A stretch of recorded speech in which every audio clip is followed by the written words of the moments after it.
ባላንጣዎቹ በአንድ መድረክ ነገሱ። ሰይፉ ፋንታሁን ለመጀመሪያ ጊዜ ሊሸለም ነው። ይህ ሽልማት ከሳሽና ተከሳሽ የሆኑትን ቴዲ አፍሮንና ሰይፉ ፋንታሁንን አንድ ቦታ ላይ አስገኝቷቸዋል። ዓለም የጠበበች ኩነቶች የሚያነሱ ይመስላል። ሁለቱ የጥበብ ዓለም ታላላቅ ሰዎች የዓመታት ጸባቸውና ግንባር መቋጠራቸው አንድ አይነት ቦታ ላይ እንዳይቆሙ አላደረጋቸውም። ቴዲ አፍሮ የታጨበት ሽልማት ሰይፉ ሳያልፈው ቀርቷል። ቴዎድሮስ ካሳሁን ቴዲ አፍሮ ከዓመታት በፊት የተቀበለውን ሽልማት ለጸበኛው ሰይፉ አቀብሎታል። ለመሆኑ ስንቱ እየተጣላ በሚታረቅበት ዓለም እንኳን ሰውና ሰው እግርና እግር ይጋጫል ተብሎ በሚተረትባት ሀገር የእነዚህ ሁለት ዝነኞች ጸብርቅ እንደ ሰማይ ርቆ የቀረው ለምን ይሆን? በዙሪያቸው ካለ ሰው አልፎ ተመልካች እስኪታዘብ ድረስ አንደኛው በሄደበት መንገድ ሌላኛው ላለመሄድ የማሉ እስኪመስል አንድ አካባቢ ላለመገኘት አንዱ ካንዱ ሲሸሽ ሰይጣንን ያየ ምስጋናን ይጣ እስኪባልላቸው የመድረሳቸው ነገር የሚያስገርምና የሚያሳዝንም ነው። ተመሳሳይ ሽልማት ከመቀበል ግን አላገዳቸውም። ለጥቂት ደቂቃዎች አብራችሁን ስትዘልቁ ባላንጣዎቹን አንድ ቦታ ላይ ስላቆሙ ሽልማት መድረክ የተወሰነ ነገር ብለን ሊፈታ ያልቻለውን የቴዎድሮስ ካሳሁን ቴዲ አፍሮና የሰይፉ ፋንታሁንን የነገር ቋጠሮ ከጥንስሱ ጀምሮ እንቃኛለን። በቅኝታችን መካከልም እውነት ጉዳዩ እዚህ ደርስ ነበር ወይ? ማንኛቸው ነገሩን አክርረው ባትንኩኝ ባይነት ክስ ድረስ ተጓዙ የሚለውን ታዘበን የሁለቱን ዝነኞች ፍርድ ቤት የመቆም ጉዳይ እንቃኛለን። አብራችሁን ዝለቁ።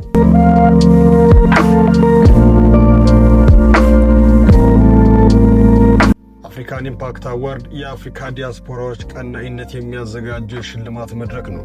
በስፖርት በጥበብና በሥራ ፈጠራ ከልባቸው በቁርጠኝነት በመስራት ማኅበረሰባቸውን የጠቀሙ ሰዎችን መሸለም የዲያስፖራው ዓላማና የሽልማቱ ዋና ግብ ነው። የዓመት ካጫቸው መካከል ብዙዎቹን ወደ ሽልማት ሲያስጠጋ የነበረው የሚዲያ ሰው ሰይፉ ፋንታሁንን ነው። ስኬቱ አደባባይ የተሰጠውና ለደብቅ ቢባል እንኳን የማይደበቀው ሰይፉ በጎ ሥራዎቹና ለማኅበረሰቡ ያደረጋቸው መልካምነቶች ሽፍንፍን ያሉ ናቸው። ምንም እንኳን ይህን ሠራው ብሎ ባያወራምና የቅርብ ሰዎቹ እንደሚሉት ለጋስነቱ በድብቅ ከልቡ ነውና ሕይወት መልሳ የከፈለችው ሰው ነው። ለረጅም ዓመት ያላንዳች መንገዳገድ የዘለቀው የሚዲያ ቆይታው በዘርፉ ብቅ ጥልቅ በማለት አባዜ የተያዙትን በርካታ ባለሙያዎች ትዝብት ላይ ይጥላቸዋል። ሰውየው ቀላል ሰው አይደለም። ለዓመታት የዘለቀው የሚዲያ ቆይታው ዋነኛ ፕሮግራም ሰይፉ በኢቢኤስ በምስራቅ አፍሪካ ትልቁ ናይት ሾው ነው። በተመሳሳይ ትልቁ ስቱዲዮም የራሱ ነው። ታዲያ ለረጅም ዓመት በዘለቀው በዚህ ሾው ሰይፉ ረፍት ሲወስድ አሊያም የምዕራፍ ማጠናቀቂያ በሚልና በሌሎች ተመሳሳይ ምክንያቶች ለአንዴም ቢሆን ተቋርጦ አያውቅም። ይህ እንደ ቀላል የሚወራው ያልተቋረጠ ጉዞ ብዙዎች በሩብ እንኳን ሊያሳኩት ያልተቻላቸው ነው። ሌላኛው የሰይፉ ሾው ስኬት የዝና ከፍታ ላይ ያሉትን እያመጡ የሚታዩበት አይደለም። ይልቁንም ብዙዎች ወደዛ የዝና ጫፍ የተረማመዱበት መሰላል ነው። ድምፃዊ ዘቢባ ግርማን ጨምሮ አብዛኞቹ ወጣት ድምፃውያን ገና የመጀመሪያ ሥራቸውን ሲሰሩ ሰይፉ ጋር በመቅረብ ሕዝብ ፊት እንዲወጡና ሥራቸውም እንዲታይላቸው ትልቅ ዕድል ተሰጥቷቸዋል።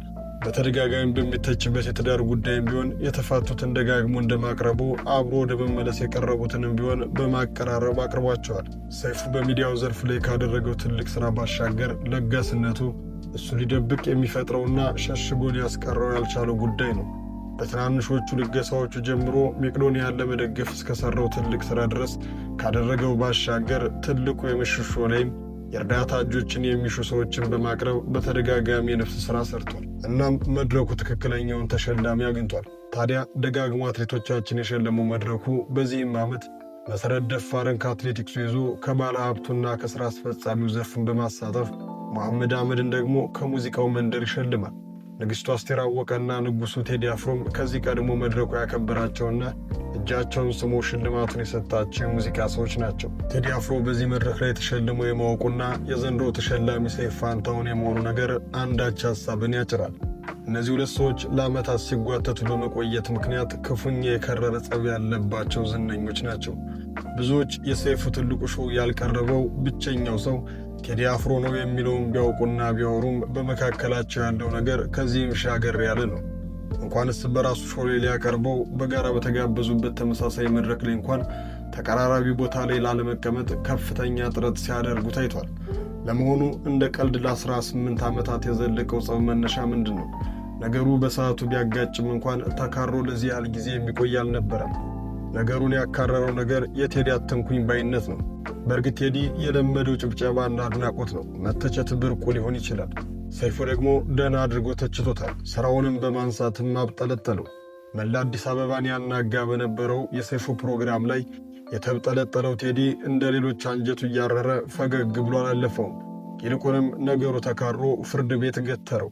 ሰይፉ ዘጠናዎቹ መጀመሪያ አካባቢ ይሠራ የነበረው ሆሊውድ ጋዜጣ በብዙ እያስተቸውና እያስኮረኮመው ዘልቆ ተወዳጅነቱ ጣራ በነካበት ማግስት በኤፍኤም አዲስ 97.1 ላይ ለምን ይዋሻል የሚል የወቅቱን ድምፃውያንና ሥራዎቻቸውን የሚፈትሽና ተኮርጃው እያለ የሚያጋልጥ ፕሮግራም ጀምሮ ነበር።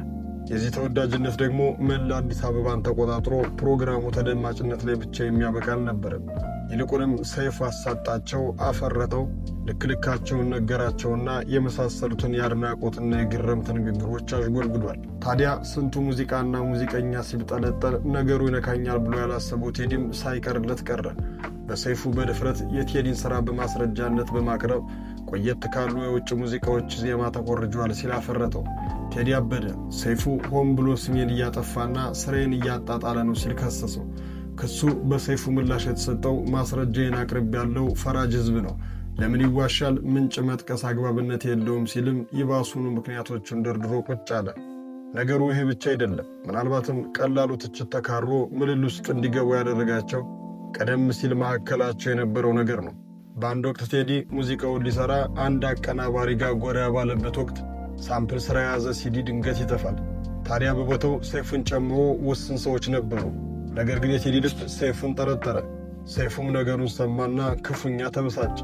ይቺ ቂም በመካከላቸው ተቋጥራ ነበርና ምናልባትም የሰይፉ ትችት የበቀል የመሰለው ቴዲ አትንኩኝ ባይነቱ ጋር ተዳምሮ ነገሩ እንዲጋጋልና ክስ ደረጃ ላይ እንዲደርስ አድርጎታል። በዚህ አላበቁም። ሰይፉ ቴዲን ተቸው። ቴዲ በስም ማጥፋት ከሰሰ። ነገራቸውን ቆም ብለን ብናጤነው የሰይፉ የራሱ ሥራ የሆነው ይፈለጋል ፊልም ሳይቀር በተተቸበትና ይፈለጋል ዳይሬክተር ይፈልጋል በሚል ከባድ የሽሙጥ ንግግር በተሰደበበት መድረክ ላይ ቴዲ ቢተችበት ያንን ያህል የሚያስደንቅ ጉዳይ አይደለም። ነገሩን ያከረረው ቴዲ ሕዝብ እንደሆነ አንድ ያንግሶኛል፣ ንጉሥ አይከሰስ አይነት ድረት የመንፋት አቋም ስለነበረውና ቀድሞውኑ የነበረው ቂም ተዳምሮ ነው። የጸባቸው መካረር በተለያዩ አጋጣሚዎች አደባባይ ላይ በግልጽ ታይቷል። ሁለቱም ሸላሚውን የተጠሩበት አንድ የሽልማት መድረክ ላይ ቴዲ አፍሮ ከፊት ለፊት ለሸላሚ በተዘጋጀበት ቦታ ሲቀመጥ፣ ሰይፉ ፋንታሁን ደግሞ ሚስቱን ይዞ ከኋላ የመጨረሻው ወንበር ላይ ተቀምጦ ትኩረት ስቦ ነበር። እናም እንዲህ ባለ ለ18 ዓመት የዘለቀ ጸብ ውስጥ ተለያይተው የኖሩ ዝነኞች በአንድ መድረክ ላይ ቆመዋል። ቴዲም ሽልማቱን ለሰይፉ አውርሷል። የትናንቱን እንደ ትናንቱ አልፎና የሆነ ሆኖ ሰይፉ ዛሬ ላይ መታጨቱ በትክክል የሚገባዋል እንላለን። አበቃን። ሐሳባችሁን በኮሜንት ቪዲዮውን ላይክ፣ ቻናሉን ሰብስክራይብ በማድረግ ቤተሰብ ይሁኑ።